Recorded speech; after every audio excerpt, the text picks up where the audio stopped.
Okay, Doug, on Mars, our scoop is only as wide as my hand.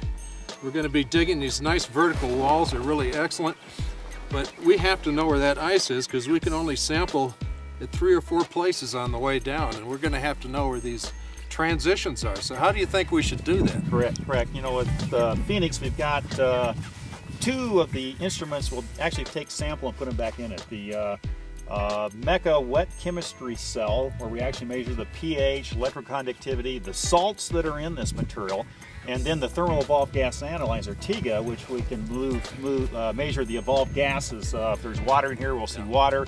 If there are organics in here, we'll see organics. And of course, what we want to do is dig down with the robotic arm, and if we know where the ice is, we can plan where we take those samples. And what I think is, of course, this oxidized zone right underneath would be a great one to take to get pH, see if there are any kinds of gases that are evolved that might suggest mineralogy. Then you see these salts, and this will be really fun for the wet chemistry lab. We'll get that material back into the cell. We'll put the water in. They're going to get a huge signature. Huge signature. I think the electroconductivity and the salts that dissolve will be really high in this kind of material. Now with TIGA, one thing, of course, as you know, our major objective is to look for organics. I think that the most likely place to preserve the organics is where would we go first? I think near the ice table. The ice is probably where the organics are most preserved. Because it might melt and wet the soil right there. Yeah, wet the soil, and it freezes there. It'll preserve those organics.